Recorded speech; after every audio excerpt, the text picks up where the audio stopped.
welcome everybody. Tonight we're talking about dietary restrictions when you travel. And April's here with me, and we both do tours and lead groups of folks, and we run into this problem where we have people who have different dietary restrictions, and we talked about how can we share this with you guys about how can we be better at managing this and how can we help travelers do this. And as we agreed, we're not the experts. So we've invited 5 other lovely women to join us today and talk about what their restrictions are and kind of what they do. So I'm real excited to share all this, April.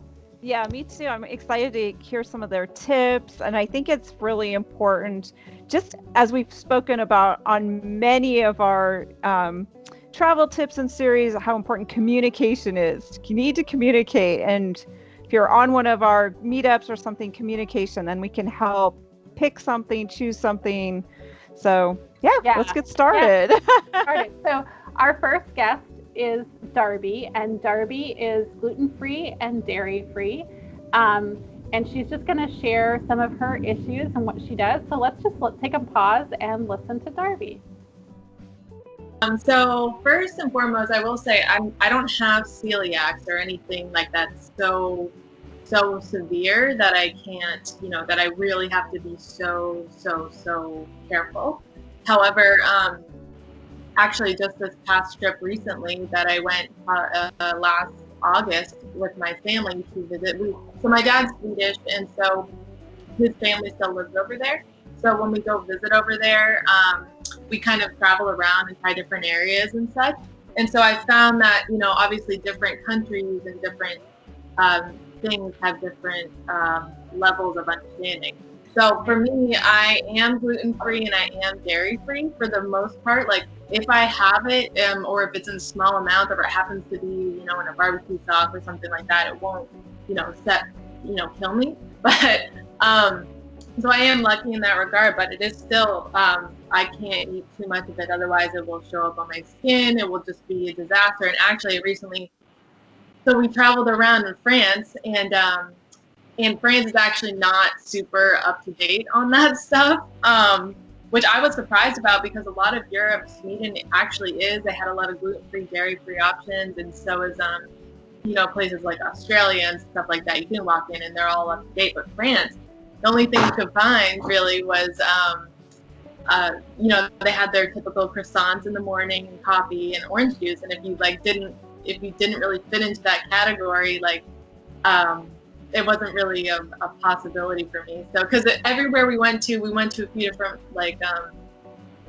hotels and such, and they would have these breakfasts, right? Right. And the it was included in everything, but they never had it. It was very basic. It was eggs with milk and cheese on them, just croissants in coffee, basically. So, yeah, you guys are like switching this. That's okay. Yeah, but, so yeah, it can be very difficult. But what I also found too is I tried a little bit of there was this French restaurant that we went to, and they had this chocolate mousse, and chocolate mousse is like my favorite dessert pretty much. And I tried it, and it was fine. But over time, I didn't have any digestive issues, but over time, I started getting this weird eczema, bubbly eczema on my hands that took months to go away. And I think it was because of that as well. Because I actually went to school for nutrition, so it's very interesting. I'm kind of using myself as a guinea pig a little bit. Yeah, so I am. It kind of affirmed to me that I am gluten and dairy free for the long haul. So because I had been, just experimenting for a few years because of skin issues and stuff. So, but yeah, in France, they didn't really have too many options, so that was quite difficult. So what I ended up doing was, it was in the city, so it was kind of relatively convenient to go there. There was a little grocery store across the way that I could just walk to, which is nice. But they had this salad bar in the morning, or not salad bar, but it had boiled eggs and beet salad and stuff like that, avocado. So I would just walk across and get that, pay that. And get a little bowl of that and then bring it back and have breakfast with my family, while they were eating the croissants and stuff, which I would love to have, but it's not worth it for me. So do you find that when you travel, you have to do that kind of thing, right? You have to step outside of what everyone else is getting and go to the grocery store or do something else in order to find what you need, right? Definitely. I think, really, truly believe that nowadays it is a lot better than it was even just a few years ago. And luckily my issues hadn't started so early on. Like, I can't even imagine what celiacs had to go through, like, even 5 years ago, you know? But yeah, so I always try to look for a grocery store that's around the corner. I have my basics, you know, like eggs is always a good option. I also have, you know, those little StarKist like tuna packs, like the thin ones. I bring those around too in my bag because they're very easy to do and they're meant for convenience. And because if you bring a can, you know, you don't have a can opener, and they usually have flavors and stuff. So I just keep that in my bag, like just in case I can't find a single thing, because a lot of restaurants can like make differences in like things that you need. Like maybe a continental breakfast at a hotel won't have that option, but a lot of restaurants are able to, like, you can get a salad with like maybe some grilled chicken on it or something like that, and just be specific. But for those sort of things, yeah, just make sure that if we're driving a long way and there's like a grocery store, then I kind of load up with maybe some apples, like protein, carbs, fat sort of thing, to be satiated and just have those convenient options like granola bars or like nut bars, stuff like that. Okay. Well, that was great, Darby. Thanks for joining us and telling us about that. I love the tip with the tuna, right? Oh, I did too, because those are very packable, and you know, just seal them in a Ziploc bag, and you could pack those and put them in your suitcase and have the protein you need. That's a super idea for people. Yeah, I hadn't even thought about that, because that was something that I wouldn't have thought. I would take it camping, but I wouldn't think to take it on the trip. And I'm always like nuts and almond bars, but if this is a problem, and absolutely, those little packages of tuna would save your life if you weren't able to find something for an afternoon or a day. So. Right. I think that's exactly true, because often I'll pack extra power bars or something like that in my suitcase just so I have it if we're out all day. You know, and you start to run low on energy, it's nice to have something. But the tuna that's an excellent idea. Yeah, and if you want to put that in with something else, or a piece of fruit or a vegetable that you can find on the road, that might be a perfect extra meal, right? Yeah. Okay, well, let's listen to our next one. We've got Emily, who's going to join us, and Emily has a really unique allergy. She's allergic to garlic. So all of us foodies and those that love food, that would be a really a big challenge. So let's take a listen to what. Okay. Sounds good. So I'm allergic to garlic, and it's been I want to say it's been about 10 years or so since I discovered this allergy. I didn't used to be allergic to garlic, so I've got this really, like, I remember what garlic tastes like, which is probably the worst thing, because I really miss garlic. I really do. Like, I want to be able to have it, and I totally can't. And it's something that when I was first diagnosed, what the doctor had said was cut it out completely for 6 months and then slowly try to reintroduce it. And he had said, oh yeah, 6 months, go ahead, try reintroducing it after that. And it's been 10 years, and I cannot, like, every now and then I catch myself, it's like, oh, maybe it'll work. No, it totally doesn't work. And it's gotten to the point now where I would say probably for the last 6 or 7 years, it's something that can spur on, like, the start of an anaphylactic response. Oh, wow. Wow. And so, like, I can reach the point where it's not immediate. Well, I mean, it is immediate, but it doesn't, like, I can feel my throat will start to swell up.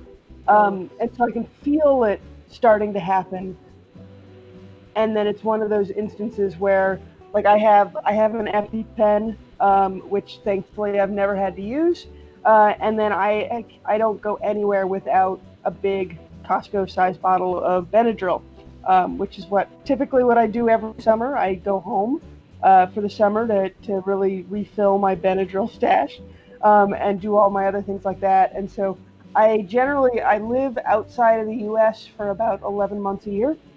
And so it's such that being able to get the Benadryl or, hydrocortisone or whatever it is, like I can do it once a year is when I get that's why it's a big Costco sized bottle.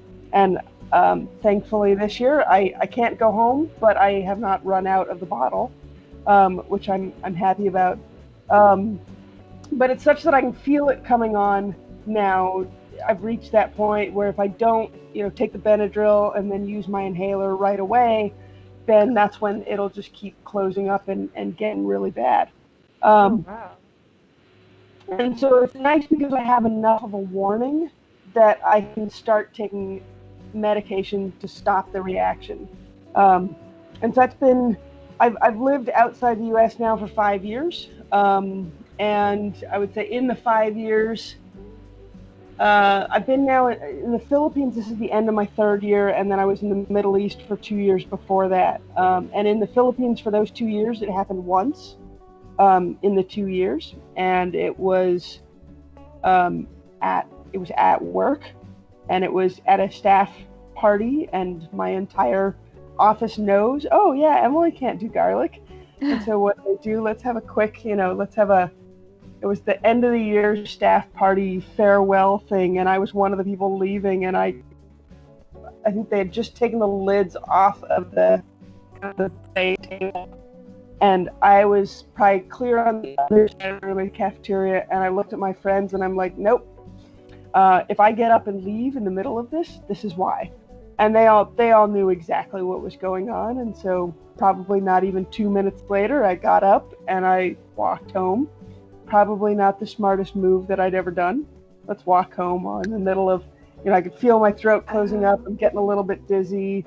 I get lightheaded, and I walked home. And it was probably maybe a 4-minute walk, but not my smartest move. And I got home and popped a few Benadryl and sat on my couch just waiting. Okay, is it going to get better or is it going to get worse? And I just kind of sat waiting in a house by myself. So not my smartest move. Definitely not my smartest move. My boss eventually got word of it and kind of walked over to the house. And the way that it was set up is that all the teachers lived on the street right behind the school. So when I said it was a 4-minute walk, it was literally a 4-minute walk, and he knew exactly which house I was in. And by the time he got to my house, which was probably 15 minutes after me, I think my face had swollen up. It was all puffy, and I opened the door, and his jaw dropped, and he's like, oh my God, I didn't realize it was that bad.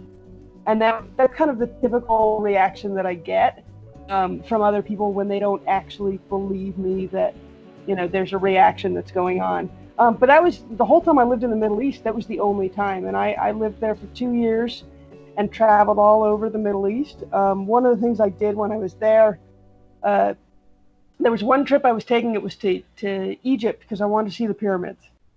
If you're going to live in the Middle East, you want to see the pyramids. And so my students, actually, I taught high school, and my students were so concerned about me traveling to Egypt and getting garlicked that one of the kids wrote out in Arabic on a piece of paper. She wrote it out in Arabic, and then she wrote out the pronunciation of it, and she's like, this is what you show to the waiter. And I'm like, okay, so what does it say? And she goes, oh, it says I'm allergic to garlic. Please don't serve it to me. And so I went to one of my coworkers who spoke fluent Arabic, and I was like, I just want to double check, what did she write? And she looked at it, and she started laughing. And she says, well, it says, if you feed me garlic, I'll die. And I was like, okay, that works. But, it was that my student was so concerned about it that she wrote it out for me, and I took the paper and I stuck it in my wallet and brought it to Egypt with me, and I had no issues whatsoever, in part because my student was very, very concerned, and so she was very blunt in the message that she wrote.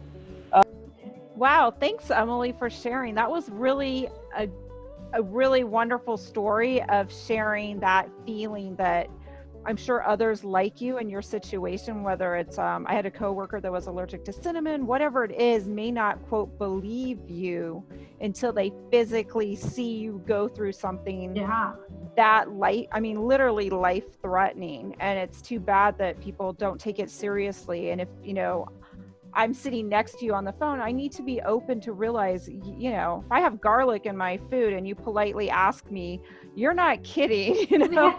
And it's to be compassionate and be understanding. So wonderful. Right. Thank you for being brave and sharing that.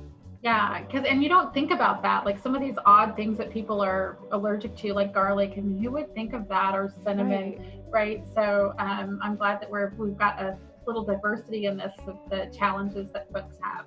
And so next up is Heather, right? Heather, yes. So we're going to hear from Heather. And Heather is a vegan. So my name is Heather, and I am vegan. I became vegan July 2017. I watched What the Health, a documentary on Netflix, and I had some physical pain, and I had tried a bunch of things, so I decided, let me try that. Giving up all animal products, so no dairy, no meat, no no fish, nothing that comes from an animal. Kind of as a joke, I'll say, nothing that has eyes. Sometimes I'll say that to make it lighthearted. Right. So a couple things that I like to use, resources I use when I go out to eat to make my life really easy. It's super easy now going out to eat, way back in the day, it was probably difficult for people that have been doing it, since the 60s or 70s, bless their hearts. But 3 apps I absolutely love are Yelp, Happy Cow, and TripAdvisor. Okay. And Happy Cow is purely for vegans and vegetarians, and there is a charge, a $3 charge for that. I highly encourage, if you're vegan or a vegetarian, to pay for that. But you can go online and just go, online and just Google it. But you don't get as much information. So I would really recommend that. And you can really sort for everything you need. But Yelp is only in the United States, but Okay. it is really my absolute favorite, just because it's filled with so much information. Okay. And everybody knows about it. Just a quick example, I'm in Los Angeles, and there's a restaurant here that's purely vegan, and it might have some vegetarian options. It's called Plant Food and Wine, and the amount of people on Yelp that reviewed it were 955 people. Wow. The amount of people on Happy Cow were 57, and the amount of people on TripAdvisor were 109. So that kind of gives you an idea of how many people are using the different resources that are out there. But they're all really great. I recently went to Thailand. I went to Asia. I was in Thailand, Laos, and Seoul. And one thing I would say is, if you are vegan, you really have to ask a lot of questions, because I noticed that in Thailand and Laos, they think that vegetarians and vegans are the same thing. And they had a lot of things labeled as vegetarian, or no, I'm sorry, as vegan, but they actually weren't. Like, they had mayonnaise on them. Oh. And the bun had egg in it, but Right.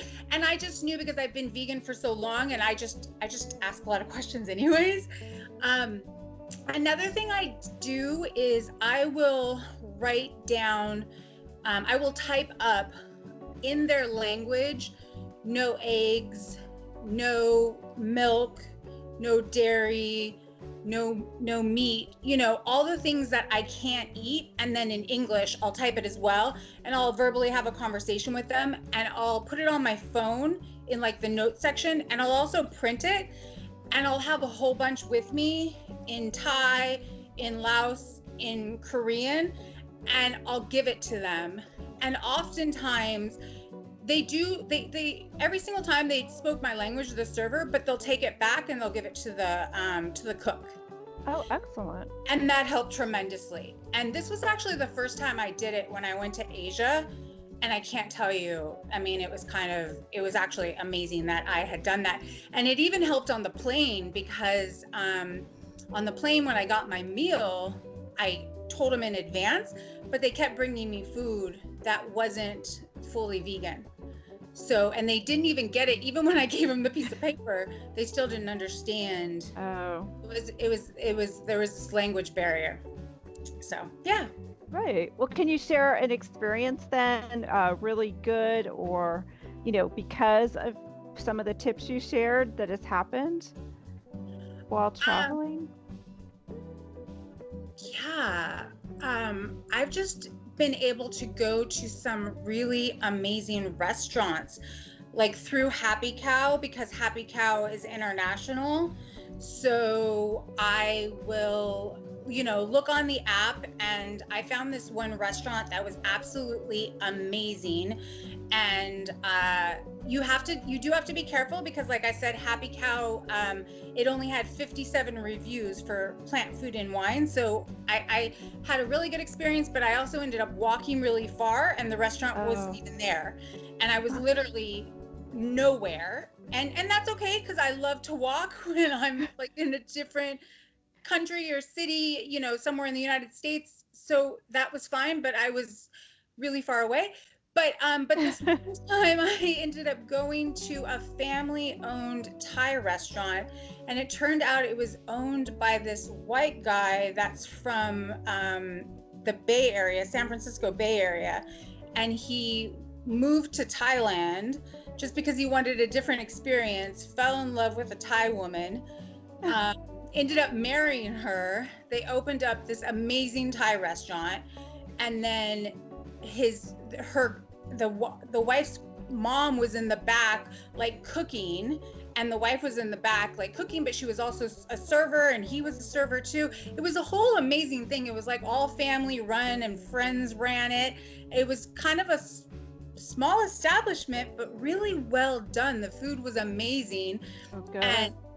And not very costly either. It was really, really neat. And I had a good time. And I usually travel alone. So I ended up sitting at a table next to this couple that was from another country. And then they invited me to sit with them. So then I think they were from France or something. So then I was chit-chatting with them. I moved over to their table. And so that was really fun. And that sounds beautiful. Well, thanks, Heather. That was wonderful. Great tips, right? With the Happy Cow, I didn't even know there was an app, so we learned something there. And just writing the things down, I think if you're going to plan to go to a country, especially, where the language and the symbols, everything is so different. But I could see even if you're going to Paris and you're not very fluent in explaining, no to these things, just have it written out and maybe make several copies so they can literally take it back to the kitchen and verify for you what they can make for you. I think that's excellent tips. Yeah, excellent tips. Because oftentimes maybe the wait staff would speak English, but the cook may not, right? So if it's trying to communicate that, if you can write it in their language, it's really going to help them understand. So that was really good advice. I'm so glad that she was able to share. And it sounds like she's enjoyed her travel, even with all of the restrictions. So that's what we're hearing. That's great. And next up, we're going to talk to Nicole Mueller, who's talking about she's lactose intolerant and has celiac as well. So we'll hear a little bit from Nicole. All right.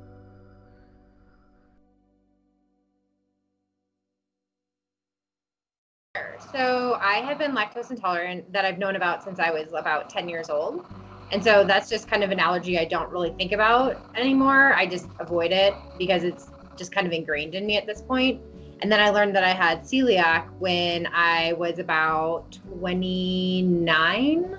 So that was much harder to integrate into my life after that. So I was just like, what do you mean I can't have pizza or bread or empanadas, and I was sharing with April that I've kind of gone back and forth a little bit between being very strict about it and then kind of introducing it little by little, and then just like full blown, I want a pizza right now. But I've lived in probably 10 different countries, and I've traveled to about 40 different countries. And so I've been in multiple different scenarios where I am or am not trying to navigate those dietary restrictions. Can you tell us a little bit about what you do when you travel? Do you research ahead of time? Like, how do you plan a trip knowing you have this challenge? Yeah. So first thing that I try to do is I just assume nobody knows anything about my allergy and that gluten-free, dairy-free is not a thing in other countries. And so I always try to figure out what is that country known for. So for example, when I lived in Argentina, they're known for empanadas, dulce de leche, for steaks, which have butter on them, and like obviously wine, which most of the time is fine. So I do a lot of research about what is this country known for and what kind of experience do I want to have in that country? And then what am I willing to give up in my diet or not give up in my diet? So that's always the first and foremost thing that I do. So, lots of research. Does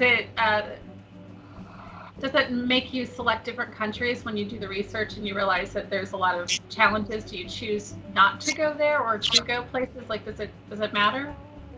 No. I will always just go to a country if I want to go. Okay. But a lot of countries are still rice and bean countries. And so you can typically get away with just eating rice and beans most of the time in those countries. I think that the countries that I really struggle with are where you know nothing of the language, like in Russia or when I used to live in Japan. Whereas like the romantic languages tend to be a little bit easier. You can kind of say a couple words and make sure that, somebody is trying to understand you, or they're just gonna be like, no. And then you can make the decision to stay or not. But no, it never has stopped me from going to a country. I just make either wiser or dumber decisions based on what I want to eat and what the experience I want to have. Yeah. Okay. So do you do anything different? Do you plan ahead as far as do you bring backup in case there's nothing to choose from? Like, how do you make those decisions? Yeah. So a couple of things there. So I always try to look up the words of like, what does gluten mean? Or how do you say milk? How do you write milk in Japanese and katakana? How do you, like, harina is flour in Argentina. And when you live there, it's different than when you visit there, because you would never really say, hey, does this have flour in it? You would say, hey, does this have gluten in it when you go out to a restaurant? But if you're shopping and you're getting groceries, you want to be able to read the labels, right? And so I always try to make sure I know exactly what those words are so that I can go in and start to read them. I always, when I used to live in Japan, I used to just call my friends who were Japanese and ask them, hey, I want to buy this. What does this have in it? Or they'd write out a little note for me. And I just hand it to them and be like, hi, this says, thank you. So I definitely try to always find those words. And I always try to drink a lot of water, because that's the best way to kind of get everything through your system and make sure you're hydrated. And then I always have granola bars in my backpack. Okay. Wow. Wow. Yeah. Sounds like Nicole has it handled. She's able to travel without much problem. And same thing we've been hearing, which is she writes it down. So Right. Number one tip that we've learned. And if she's living in a country longer too, to have information. So if she's going to a market and buying her own things as well, and finding out maybe when she's choosing to pick a place to stay or live, if there's a little market to grab some things or supplement eating out. Yeah. And I hadn't thought about the difference between like the word gluten and the word flour. No, I hadn't either. She's right. If you go out to a restaurant, you might say gluten-free, but honestly, if you say that here in the States, some people would say, well, what does that include, right? Right. You're gonna have to name the things, right? And the word flour or wheat or other things, that's what's actually going to be in that description of the ingredients of a food product that you buy. It wouldn't say that this is gluten-free likely. Yeah, no. So good to think about the variety of words that you need to know, not just the one or two. Right. So good stuff.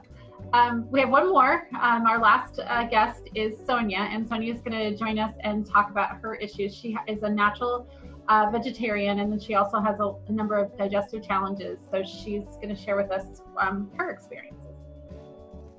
Okay, no problem. Thank you so much, Yeah. Cindy. Yes. So as I was saying, I have many stories, but I like to probably mention one because it was unexpected. I actually am more used to having problems finding food, and that's why usually a quarter of my suitcase is full of, food that I can eat. But when you travel for more than 2 or 3 days, just a salad is not nutritious enough. And we have to be careful, especially the ones that we have so many diet restrictions, that we nourish our body properly. Otherwise, the immune system gets weaker, and then we have even more problems. So I like to mention that story of where I sent, and I usually send, or I get somebody to send my list, though my full list is secret, and because it's very long. Yes. So I sent like a little list saying that I'm vegan, I cannot have gluten, no dairies, no citrus, no tomatoes, no aubergines, and no spices, not hot spices. This is the usual list I send. Sometimes it's a bit, usually it's much longer, but that's the first one I usually send.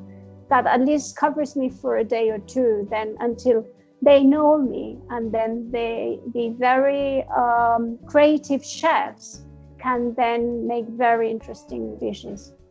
So on that trip, I went to a small place in Argentina, and I went to a hotel that wasn't that big actually, and they received the email. They replied very nicely, like they usually do. And when I was there, I was so surprised, because even if they struggled to find gluten-free and dairy-free products in their town, their small town, they really did the best they could do. And it always ends up coming to the same thing at the end, is when you have a really nice experience, is because you have usually either the person that's received the email or the chef, they either have somebody in their family or themselves that have this problem, and then they understand. Otherwise, it's quite difficult, because people say, just a salad, as I was saying, will do. It might do for a meal, but not for 10 days, 2 weeks, a month. That's not enough, and they don't understand. And what doesn't help me in some ways is that I'm not a good cook. I'm not that interested, unfortunately. So when they ask me, what would you like? I'm not very creative to ask them what they could cook for me. So I usually say just some vegetables with rice, but please no tomatoes, no aubergine, no courgettes, no so many vegetables. So that's the difficulty in some ways, but you always get very nice surprises in places you would not expect. And then you get also the other story, shocking stories where you would expect very good service. But if you manage to always bring something with you to tell them in advance, and then also be prepared to have a bit of some difficult days, then anything is possible. The last thing I would encourage, and that especially for people like me, is to always have a travel insurance, because unfortunately sometimes you end up in hospital, and that has happened to me in a tiny village in South America. And though it was very cheap and I could afford it myself, you never know. So sometimes you might need to have a good health insurance for that. That's my little recommendation. Wonderful. Thank you for sharing, Sonia. That's exactly what we're looking for. I mean, I think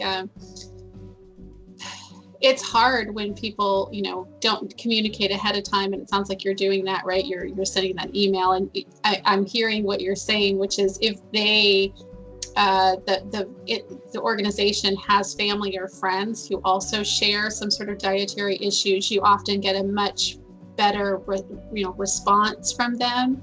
Otherwise, it's just a bit of a confusion, and you're just being picky, or what is, why they don't understand, right? Oh, not at all. They even think that, you have a mental problem. I have been told, that I was creating the problem many times, even with Wow. people with health issues. That's Wow. even very surprising. Oh my Yes. goodness. That's really, Yes. really sad. We hear, oh yes, or people that put things in your dish and they don't tell you. That's why that you need a good health insurance. Yes. And Yeah. sometimes it's because they don't do it on purpose. It's because sometimes you don't have a common language. I was in a country where in theory they speak English, and as you can hear, I speak English as well, so that was not a barrier in theory. And I asked them, is that steamed rice only? And they said, yeah. After a day and a half, my stomach went really bad. I couldn't eat, and I was there for 10 days. So it was very difficult. I couldn't find the appropriate medicine either to take care of my stomach upset. So I didn't eat much during these 10 days. I came back home and it lasted for another 3 weeks. And actually they put butter in the rice, in the steamed rice, and they never told me.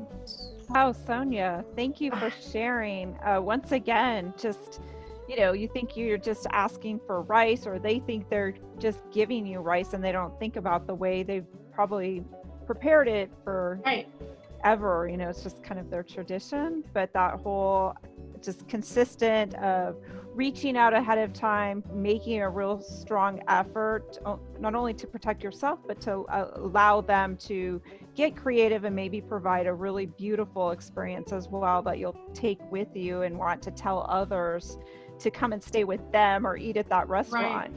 Right. And it's just another example of how we don't always take people seriously. I know that was what we kind of came into this with. Sometimes that happens to people where they'll, say they have an issue or they can't eat something. And, we have to be respectful that if they don't want it, it's probably a good reason. It's not just that they're being picky or they have, it's, as Sonia said, they think it's all in her head. Like, that's a little crazy, but I guess I'm sure that's happened, and it's got to be really discouraging when you're trying to have a meal.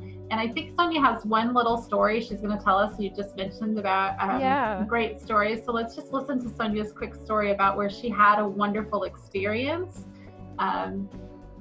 That was amazing. Talking about, the local food, I went to Paraguay.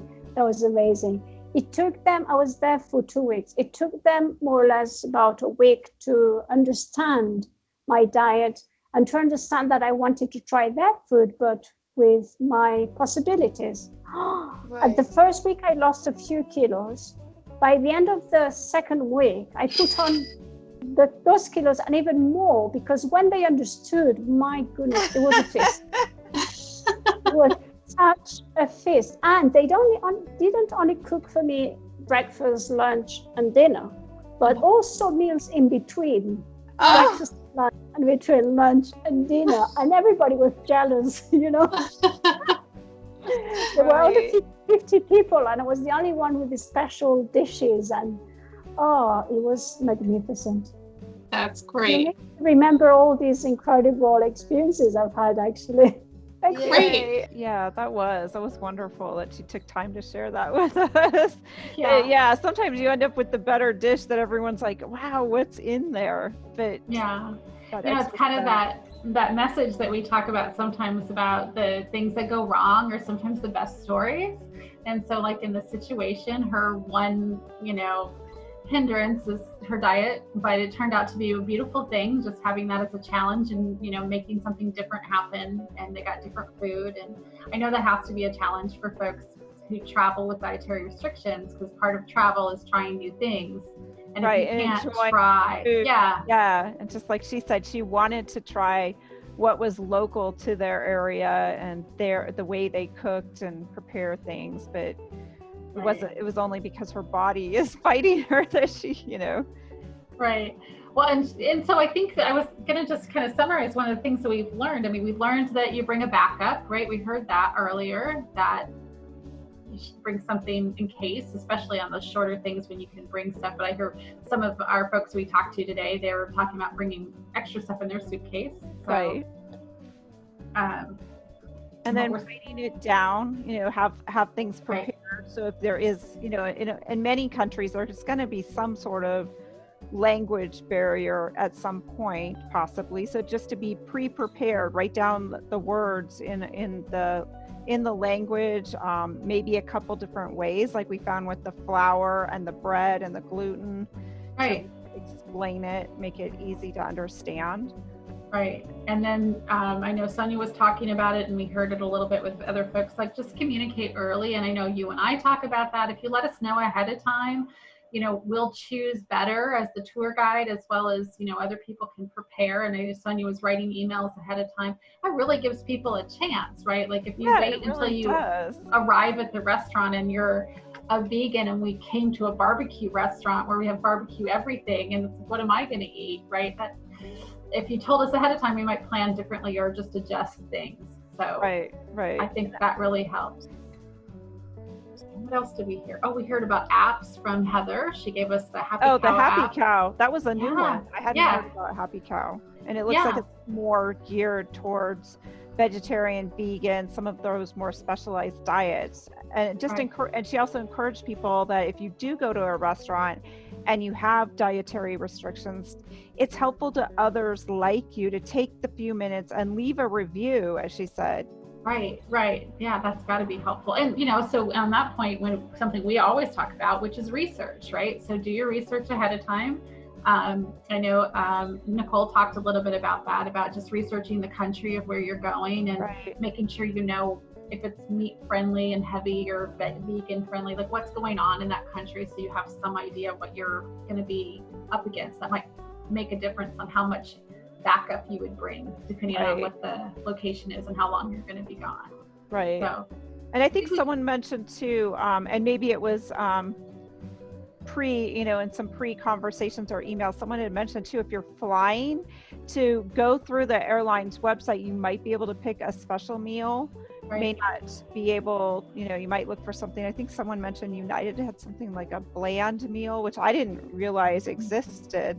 And for many people too, when they travel, they might just get nerved up about the travel experience. So being able to choose something that might be more friendly to your stomach might help you across the board, whether you have a travel dietary issue or not. Travel's stressful. So yeah, I know a lot of people have digestive issues when they travel, only when they travel, right? Yeah, exactly. Problems. So it's something we all have to be careful of what we do and careful of what we eat. So I really enjoyed meeting these ladies and getting a chance to talk to them and sharing this tonight. It's been really great for us. So we'll put some contact information for the ladies who joined us tonight in the description. So if you have questions you want to ask somebody or reach out to them. And if you have questions about or suggestions, please put them in the comments, because I think this is a great place for everyone to share what they're learning and how they're doing, how they're managing their restrictions. Because it doesn't matter whether you're allergic to something or you are vegan or whether you have, a lactose intolerant, that kind of restriction, it's kind of the same across the board, right? You're right. Or you're making choices to live healthy or just, feel better, and you're trying different things. I know a couple women said, kind of sometimes it's trial and error before you realize what works and what doesn't. Right. So any apps you found or any tips or, I know Sonia mentioned she doesn't do much cooking for herself, but she did mention the emails ahead of time. I mean, how wonderful. And if you're going to join even like a meetup or a group event, reaching out ahead of time can go a super long ways to ensure that you're going to have a much better experience. Right. Okay, well then I think we've probably gone over in time. We just had so much to share tonight, but that's great. Yeah. And we will meet with everyone again. So thanks everybody for joining. Thanks. See you next time, April. Yeah, take care, Cindy. Bye. Bye.